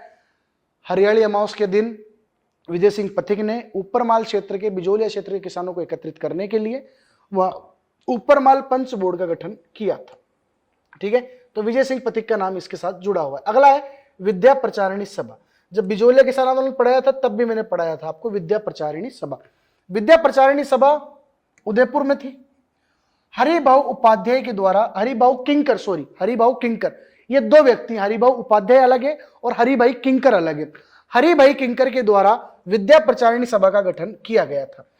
बिजोलिया में इसकी एक ब्रांच डाली गई साधु सीताराम दास के द्वारा और बिजोलिया क्षेत्र में ओछड़ी गांव में इसकी ब्रांच डाली गई पथिक जी के द्वारा, विजय सिंह पथिक के द्वारा। अब ये विद्या प्रचारिणी सभा क्या है? तो विद्या प्रचारिणी सभा क्रांतिकारी विचारों के प्रचार प्रसार के लिए युवाओं में एक नई राजनीतिक चेतना भरने के लिए बनाया गया एक संगठन था। तो ये विद्या प्रचारिणी सभा कोई विद्यालय नहीं था, ऐसा नहीं था कि इसमें क ख ग घ ABCD सिखाई जाती थी। इसमें सिखाया जाता था बम कैसे बनाना है, अंग्रेजों के लट कैसे मारने हैं, कितने डिग्री के एंगल पर लट मारने से सिर फूटेगा और कितने डिग्री के एंगल पर लट मारने से उसकी टांग टूट जाएगी। ठीक है, तो ये कई सारी चीजें यहाँ पर सिखाई जाती थी। इसके अलावा क्रांतिकारी विचारों को इसमें मेन मुद्दा बनाया गया। राजस्थान सेवा संघ, ये एग्जाम का आरपीएससी का फेवरेट क्वेश्चन है साहब, राजस्थान सेवा संघ। ये संगठनों में से एक प्रश्न आना है, पक्का है, 110% रट के चले जाना। राजस्थान सेवा संघ 1919 में जब विजय सिंह पथिक गांधी जी से मिलने के लिए गए थे वर्धा महाराष्ट्र, बंबई जब गए थे तो गांधी जी के कहने पर एक संगठन विजय सिंह पथिक के द्वारा बनाया गया जिसका नाम था राजस्थान सेवा संघ। और राजस्थान सेवा संघ बाद में जाके राजस्थान की राजनीति में महत्वपूर्ण भूमिका निभाता है। इसके द्वारा, राजस्थान सेवा संघ के द्वारा ही राजस्थान केसरी, नवीन राजस्थान, तरुण राजस्थान, कई समाचार पत्र निकाले जाते हैं। बिजोलिया किसान आंदोलन या बाकी के जो किसान आंदोलन थे, उन किसान आंदोलनों में महत्वपूर्ण भूमिका अगर किसी संगठन ने निभाई तो वो था आपका राजस्थान सेवा संघ। वर्धा महाराष्ट्र से ये में स्थापित किया गया था, विजय सिंह पथिक के द्वारा स्थापित किया गया था। लेकिन अब राजस्थान के लोग बार बार वर्धा थोड़ी जाएंगे, इसलिए राजस्थान में इसका ट्रांसफर किया गया 1920 में अजमेर में। याद रखना, वर्धा महाराष्ट्र में यह बनाया जा रहा है 1919 में। प्रश्न है कि राजस्थान सेवा संघ की स्थापना किस वर्ष हुई? आंसर होगा 1919 में, 1919 में। राजस्थान में कब लाया गया? तो राजस्थान में 1920 में लाया गया, अजमेर में 1920। ठीक है, 1920 में अजमेर में ये लाया गया। उसके बाद जैसे राजस्थान सेवा संघ बना, तो राजस्थान सेवा संघ तो पूरे राजस्थान के लिए था। पूरे राजस्थान में राजनीतिक जागृति पैदा करने के लिए और किसान आंदोलनों को संचालित करने के लिए पूरे राजस्थान का एक संगठन बनाया गया, राजस्थान सेवा संघ। लेकिन इस राजस्थान सेवा संघ की मारवाड़ क्षेत्र में जो ब्रांच खोली गई वो मारवाड़ सेवा संघ थी, और 1920 में यह मारवाड़ सेवा संघ की स्थापना की गई। मारवाड़ सेवा संघ जो है ना, ये इसके अध्यक्ष थे दुर्गा शंकर और इसके मंत्री थे प्रयागराज भंडारी। ये याद रखना, प्रयागराज भंडारी। ये प्रश्न आया था एक बार। प्रश्न ये था कि निम्नलिखित में से कौन मारवाड़ प्रजामंडल से संबंधित नहीं है?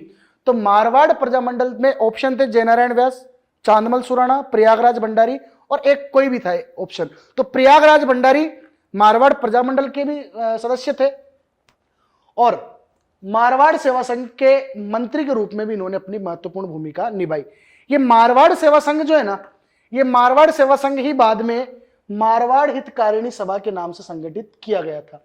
देखो एक चीज बताता हूं मैं आपको मारवाड़ सेवा संघ की, हालांकि प्रजामंडल आंदोलन में हम दोबारा देख लेंगे।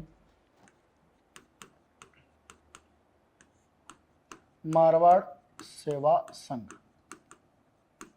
1920 में बना था।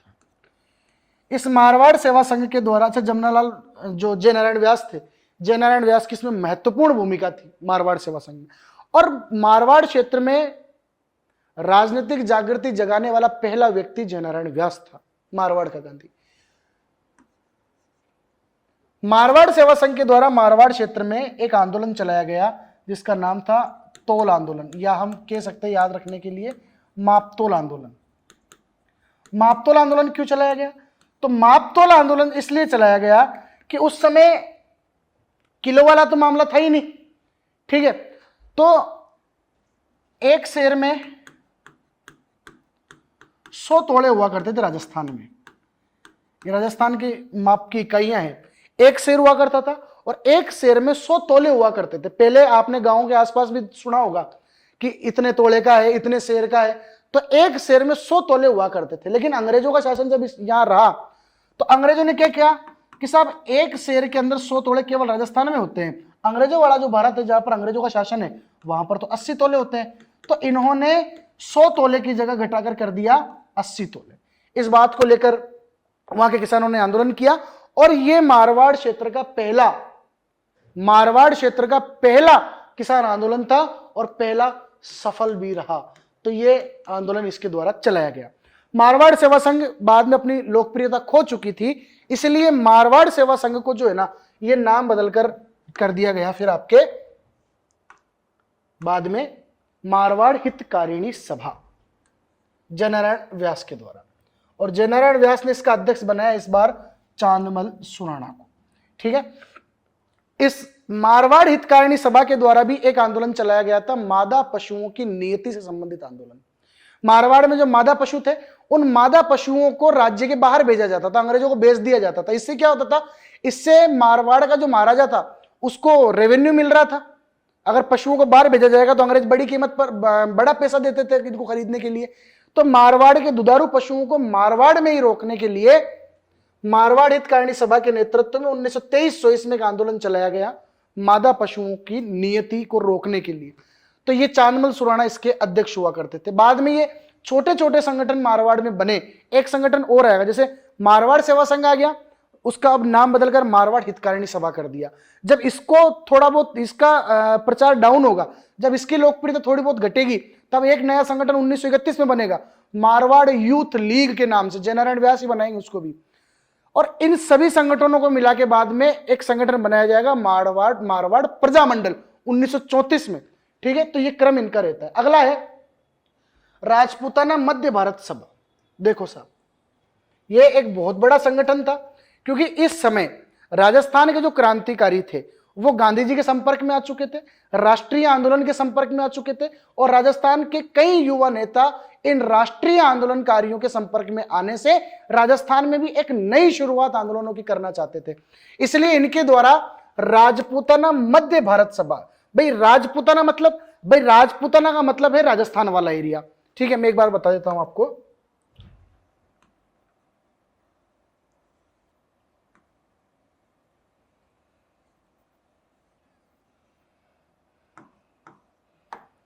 अब इसमें ये वाला जो एरिया है ना, ये तो आपके राजपूताना वाला, ये प्रॉपर एरिया। ठीक है, इसके बाद मध्य भारत का मतलब ये मालवा वाला एरिया और थोड़ा बहुत यूपी वाला एरिया, ये मध्य भारत वाला एरिया है।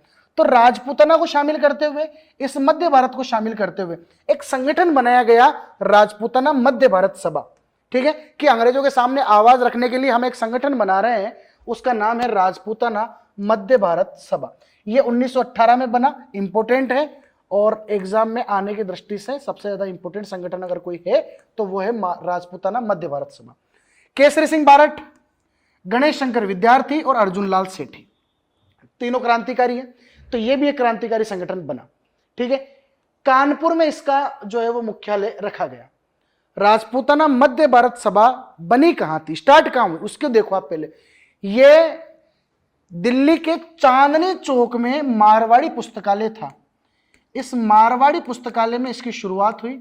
मारवाड़ी पुस्तकालय में दिल्ली में ये लोग एकत्रित हुए, शीर्ष नेतृत्व के क्रांतिकारियों से ये लोग मिले, और उन शीर्ष नेतृत्वों ने इनको बताया कि एक संगठन तैयार करो। राजपूताना मध्य भारत सभा इनके द्वारा बनाया गया। चांदनी चौक में इसकी पहली मीटिंग हुई, यहां से यह संगठन शुरू हुआ। तो इसकी स्थापना कहां हो रही है, इसकी स्थापना हो रही है दिल्ली में, चांदनी चौक में, मारवाड़ी पुस्तकालय में। बाद में इसका मुख्यालय बनाया गया कानपुर में। रीजन ये था कि केसरी सिंह बारट इधर राजस्थान में किसान आंदोलनों में उलझे हुए हैं, क्रांतिकारी आंदोलनों में। अर्जुन लाल सेठी ये भी महत्वपूर्ण भूमिका निभा रहा है। गणेश शंकर विद्यार्थी जो है वो कानपुर में बैठे हुए, और कानपुर में इनकी छवि कोई ऐसे बड़े क्रांतिकारी के रूप में नहीं है। केवल ये क्या चलाते हैं, एक न्यूज़पेपर चलाते हैं, और न्यूज़पेपर में खबरें छापते हैं। तो अंग्रेजों की इनके ऊपर कोई इतनी खासी नजर नहीं थी। इसलिए इस संगठन को बनाए रखने के लिए, क्योंकि अंग्रेजों के खिलाफ अगर बोलोगे तो अंग्रेज संगठन को गैर कानूनी घोषित कर देंगे, इसलिए राजपूताना मध्य भारत सभा का मुख्यालय बाद में बना दिया गया कानपुर। स्टार्ट किया गया था ये दिल्ली से। इसका अध्यक्ष बनाया गया गिरधर शर्मा को। इसका दूसरा अधिवेशन, ये अधिवेशन पूछे हुए हैं एग्जाम के अंदर, पहला, दूसरा, तीसरा, चौथा, तो शुरू के 4 अधिवेशन याद होने चाहिए इसके। पहला अधिवेशन चांदनी चौक में हुआ, दूसरा अधिवेशन इसका अमृतसर में हुआ। देखो, दिसंबर 1919। इसी दिसंबर 1919 में भारतीय राष्ट्रीय कांग्रेस का भी अधिवेशन हो रहा है अमृतसर में। तो अमृतसर वाला अधिवेशन इंपॉर्टेंट है, क्योंकि अमृतसर अधिवेशन जिस साल हुआ कांग्रेस का, उसी साल राजपूताना मध्य भारत सभा का भी एक अधिवेशन अजमेर में हुआ। अच्छा, राजपूताना मध्य भारत सभा क्यों बनाई गई थी? कांग्रेस के अनुकरण पे सर। कांग्रेस, भारतीय राष्ट्रीय कांग्रेस, क्योंकि राजस्थान के जो किसान आंदोलन चल रहे थे, राजस्थान के किसान आंदोलनों के नेता उस समय कांग्रेस के सम्मेलनों में जाते थे, और कांग्रेस के सम्मेलनों में जाके अपने आंदोलनों को समर्थन देने की मांग करते थे कि साहब हमारी मांग उठाओ, अंग्रेजों के खिलाफ हमें लड़ना है, राजस्थान के राजपूतों के खिलाफ हमें लड़ना है। तो वो लोग ध्यान नहीं देते थे राजस्थान पर। ध्यान क्यों नहीं देते थे? क्योंकि राष्ट्रीय आंदोलन जो भारत में चल रहा था, गांधी जी के नेतृत्व में, कांग्रेस के नेतृत्व में, उनकी लड़ाई अंग्रेजों से थी, और राजस्थान वाले जो क्रांतिकारी थे ना, इनकी लड़ाई अपने राजाओं से थी, क्योंकि इनका शोषण तो राजा कर रहे थे। तो गांधी जी वगैरह जो थे ना, वो प्रत्यक्ष रूप से राजस्थान के जो किसान आंदोलन थे, इनको समर्थन नहीं दे रहे थे। अब प्रत्यक्ष रूप से अगर इनका समर्थन नहीं दे रहे थे, तो इनके मन में यह था कि आज तुम्हारे पास संगठन है, इसलिए आज तुम इतने चक्कर कटवा रहे हो हमें, हम भी एक संगठन बनाएंगे। और वो संगठन बनाया कौन सा? वो संगठन था राजपूताना मध्य भारत सभा। दिसंबर 1919 में अमृतसर में इसका भी अधिवेशन हुआ, कांग्रेस का भी अधिवेशन हुआ। तीसरा अधिवेशन इंपोर्टेंट है, मार्च 1920 में यह आयोजन हुआ अजमेर में। जमना लाल बजाज इसके अध्यक्ष बने थे, इस बात की जानकारी होनी चाहिए। तो जमनालाल बजाज राजपूताना मध्य भारत सभा के किस अधिवेशन में अध्यक्ष बने? तीसरे अधिवेशन में, जो अजमेर में हुआ 1920 में ही इसका चौथा अधिवेशन हुआ, दिसंबर 1920 में। दिसंबर 1920 में इसका चौथा अधिवेशन हुआ और वह अधिवेशन हुआ नागपुर में। दिसंबर 1920 में कांग्रेस का भी वार्षिक अधिवेशन नागपुर में ही हुआ। तो 1919 में अमृतसर अधिवेशन जब हुआ कांग्रेस का, तब राजपूताना मध्य भारत सभा वालों ने भी अमृतसर में मीटिंग बुलाई। और 1920 में जब नागपुर में अधिवेशन हुआ कांग्रेस का, तो इन्होंने भी अपनी मीटिंग बुला ली साहब। ठीक है साहब। और इसमें एनसी केलकर को अध्यक्ष सभापति बनाया गया था, लेकिन किसी कारण से एनसी केलकर वहां नहीं पहुंच पाए, तो राजस्थान में जयपुर के गणेश नारायण सोमानी को इसका सभापति बना दिया गया। ठीक है साहब। तो ये राजपूताना मध्य भारत सभा से रिलेटेड जानकारी थी। उसके बाद अमर सेवा समिति, ये इंपॉर्टेंट है। अमर सेवा समिति 1922 में बनी थी और अमर सेवा समिति झुंझुनू के अंदर बनाई थी मास्टर प्यारेलाल गुप्ता के द्वारा। और यही वो प्यारेलाल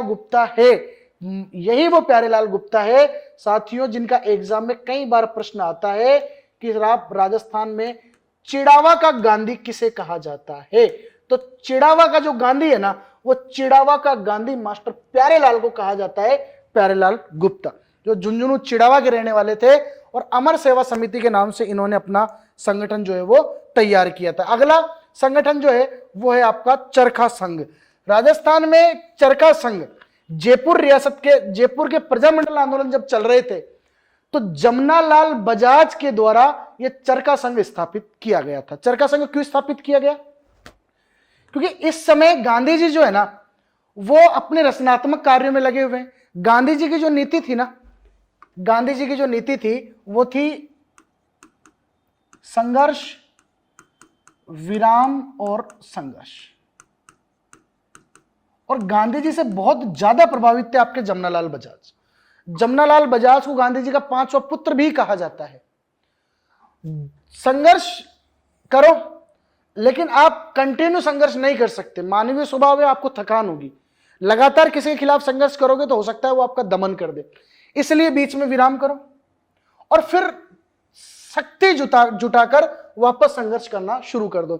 इसीलिए तो हम देखते हैं कि गांधी जी का जो पहला आंदोलन हमने देखा वो था असहयोग आंदोलन, और असहयोग आंदोलन चलाया 1920 में और 1922 में इसको खत्म कर दिया। उसके बाद अगला आंदोलन गांधी जी के द्वारा चलाया गया सविनय अवज्ञा आंदोलन, और सविनय अवज्ञा आंदोलन चलाया 1930 में, 1932 में वापस बंद कर दिया, फिर वापस चलाया, फिर 34 में बंद कर दिया। उसके बाद भारत छोड़ो आंदोलन, और भारत छोड़ो आंदोलन इनके द्वारा चलाया गया 1942 में। तो फिर 1922 से लेकर 1930 तक क्या कर रहे थे? 1934 से लेकर 1942 तक क्या कर रहे थे? तो क्या गांधी जी सो थोड़ी रहे थे? गांधी जी उस समय कर रहे थे रचनात्मक कार्य, और रचनात्मक कार्यों के माध्यम से गांधी जी के दो काम सबसे ज्यादा प्रसिद्ध रहे। एक, गांधी जी ने खादी का प्रचार किया। खादी जो कपड़ा आता है खादी का पहनने का, तो गांधी जी खादी का प्रचार करते थे। गांधी जी को जो वो चरखा चलाते हुए दिखाया जाता है ना, ठीक है, चरखे से आजादी मिली, तो वो चरखा यही था। खादी के ब्रांड बने हुए थे इंडिया में। दूसरी बात, ये हरिजन उद्धार का कार्य किया करते थे, हरिजन उद्धार, ठीक है, हरिजनों के उत्थान का कार्य ये किया करते थे। बाद में हरिजन सभा, हरिजन नाम से एक समाचार पत्र भी इनके द्वारा निकाला गया। तो ये रचनात्मक कार्य थे। तो 1927 वाला जो समय था ना, गांधी जी कोई आंदोलन नहीं कर रहे थे, और जमनालाल बजाज इनके साथ बहुत ढंग से जुड़े हुए थे। तो जमनालाल बजाज ने राजस्थान में रचनात्मक कार्यों के लिए, खादी के प्रचार प्रसार के लिए चरखा संघ नाम का एक संगठन बनाया, जो जयपुर में था। 1927 में इसका गठन किया गया था। उसके बाद अखिल भारतीय देसी राज्य लोक परिषद, चलो साहब, अखिल भारतीय देसी राज्य लोक परिषद, ये इंपॉर्टेंट है। बंबई में इसकी स्थापना हुई थी। इसके अध्यक्ष बनाए गए थे रामचंद्र राव, और इसके उपाध्यक्ष बनाए गए थे विजय सिंह पथिक, ये इंपॉर्टेंट है। तो अखिल भारतीय देसी राज्य लोक परिषद, अब इसका थोड़ा सा हम समझते हैं, ठीक है। अखिल भारतीय देसी राज्य लोक परिषद का क्या है मसला, कि ये हमारा भारत है। अब जिस समय, एक बार मोटा मोटा देखो, भारत दो टुकड़ों में बटा हुआ था इस समय।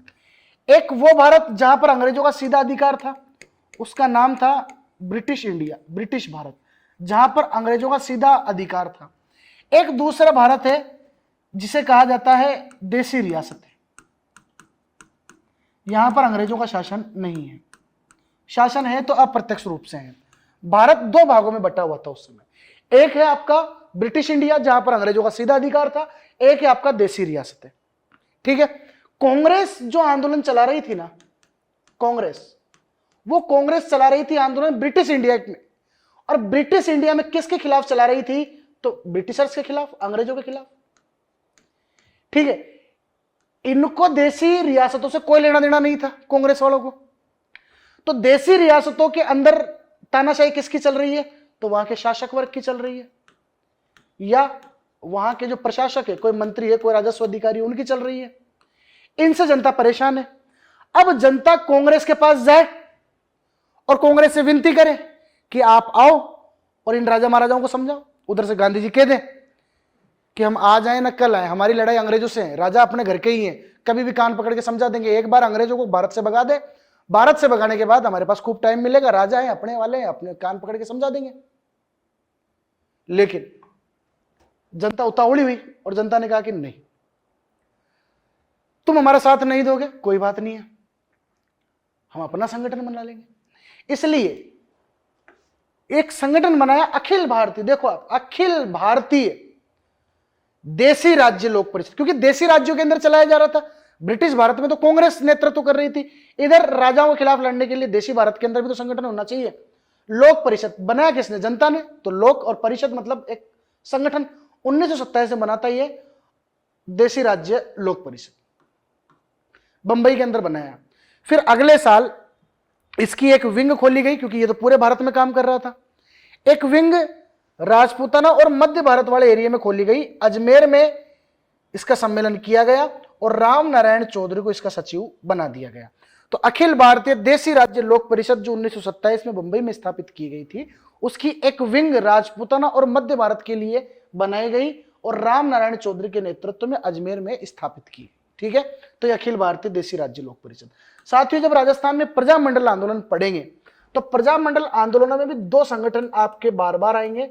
नाम है उसका राजपूताना मध्य भारत सभा, राजपूताना मध्य भारत सभा, ये बनी 1918 में। और एक आपका अखिल भारतीय देसी राज्य लोक परिषद। ठीक है, ये एग्जाम में कई बार पूछे जाते, तो ये है आपका 1927 में। इसके बाद अगला संगठन वही मारवाड़ वाला, मारवाड़ यूथ लीग, जयनारायण व्यास के प्रयासों से, और इसका अध्यक्ष बनाया गया भानमल जैन को। बाद में इस मारवाड़ यूथ लीग को ही बदलकर मारवाड़ प्रजामंडल का गठन कर दिया गया था। एक है नागरिक प्रचारणी सभा। ये नागरिक प्रचारणी सभा जो है ना, ये धौलपुर में 1934 में बनाई गई थी। ज्वाला प्रसाद जिज्ञासु जो धौलपुर प्रजामंडल से संबंधित है, और जौहरी लाल इंदू, कई किताबों में इंदुलाल जौहरी भी नाम मिलता है, लेकिन नाम था इनका Jauhari Lal Indu according to BL Panagariya साहब। तो नागरिक प्रचारणी सभा क्यों इंपॉर्टेंट है? नागरिक प्रचारणी सभा इसलिए इंपॉर्टेंट है कि मैंने आपको बताया था कि एक राजस्थान में 1857 क्रांति के समय मैंने आपको बताया था बांकी दास ने आयो अंग्रेज मुलक रे ऊपर, ये अंग्रेजों के खिलाफ एक साहित्य लिखा। उसका जो प्रकाशन हुआ, वो प्रकाशन हुआ नागरिक प्रचारणी सभा के माध्यम से 2 खंडों में। मारवाड़ लोक परिषद, मैंने जब राजस्थान में किसान आंदोलन पढ़ाए थे, मारवाड़ क्षेत्र किसान आंदोलन, उनमें आपको उत्तरदायी शासन की मांग के लिए मई 1938 में मारवाड़ लोक परिषद का गठन किया गया, रणछोड़ भट्ट गट्टानी के नेतृत्व में, रणछोड़ दास गट्टानी के नेतृत्व में। और चंदावल कांड और डाबडा कांड की जो घटनाएं हैं वो मारवाड़ लोक परिषद के नेतृत्व में ही वहां पर सम्मेलन आयोजित किया गया था, और वहां पर फिर दमनकारी रवैया अपनाया गया था। एक राजस्थान में सबसे इंपॉर्टेंट, सबसे बड़ा संगठन है आपका आजाद मोर्चा, जो एग्जामों में, हाल के एग्जामों में कई बार पूछा जा रहा है। आजाद मोर्चा 1942 में बना था। किस प्रजामंडल से संबंधित है? जयपुर प्रजामंडल से संबंधित है, जयपुर रियासत से संबंधित है। इसकी स्थापना किसके द्वारा की गई? तो इसके जो संस्थापक थे ना, उनका तो नाम था बाबा हरिश्चंद्र। पूरी कहानी समझाऊंगा अभी। और बाकी सदस्य, एसआई के एग्जाम में एक बार प्रश्न पूछा गया, एसआई 2018 में, आजाद मोर्चा का सदस्य निम्नलिखित में से कौन है? तो बाबा हरिश्चंद्र तो नो डाउट इसके संस्थापक थे। हंस डी राय, दौलतमल भंडारी, रामकरण जोशी और गुलाब चंद कासलीवाल, ये 4-5 लोग थे। इनके द्वारा आजाद मोर्चा नाम का एक संगठन बनाया गया। और आजाद मोर्चा क्यों बनाया गया? तो भारत छोड़ो आंदोलन चलाने के लिए, जयपुर में भारत छोड़ो आंदोलन चलाने के लिए यह आजाद मोर्चा बनाया गया था। इसके पीछे की एक पृष्ठभूमि मैं आपको बता देता हूं। 1942 में जयपुर प्रजामंडल में एक एग्रीमेंट हुआ जिसका नाम था gentleman agreement. Gentleman agreement, gentleman agreement हुआ किस किस के बीच में?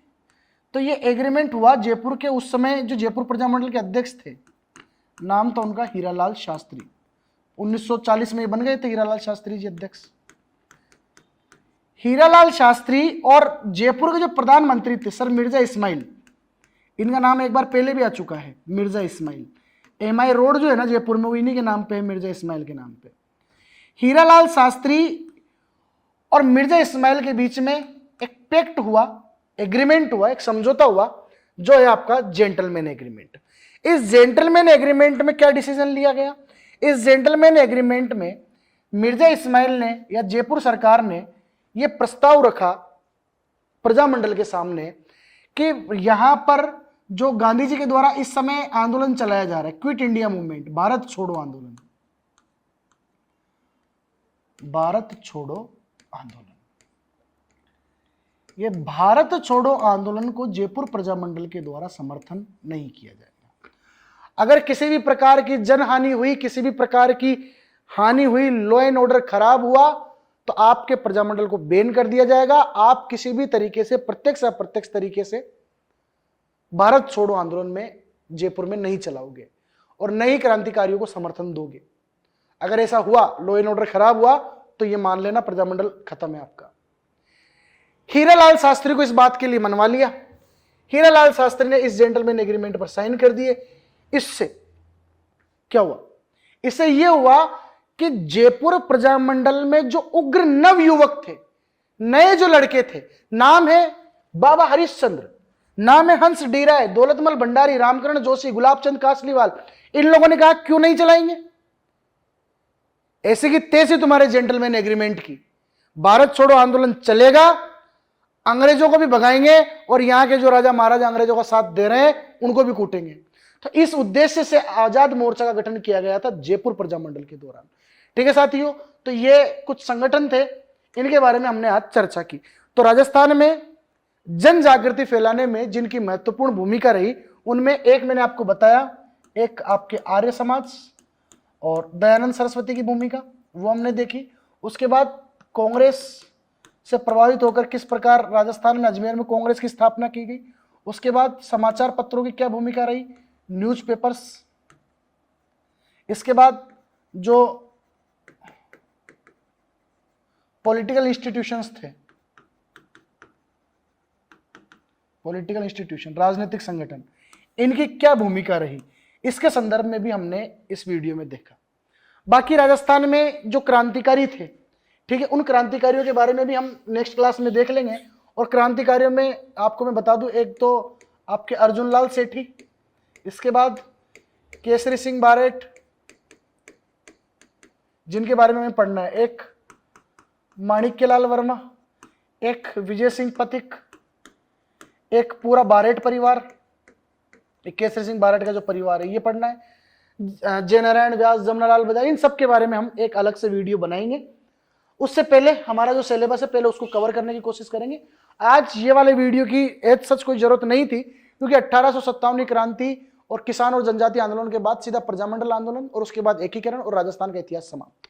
ठीक है, लेकिन ये वाला जो टॉपिक है ना, यहां से बथेरे क्वेश्चन आए हुए हैं, हर एग्जाम में क्वेश्चन आते हैं और ये एग्जाम में किसी भी कोचिंग में नहीं पढ़ाए जाते, इसलिए स्टूडेंट भटका भटका सा रहता है और वहां पर गलत ही तुक्का मार के आता है और तुक्का हमेशा गलत होता है।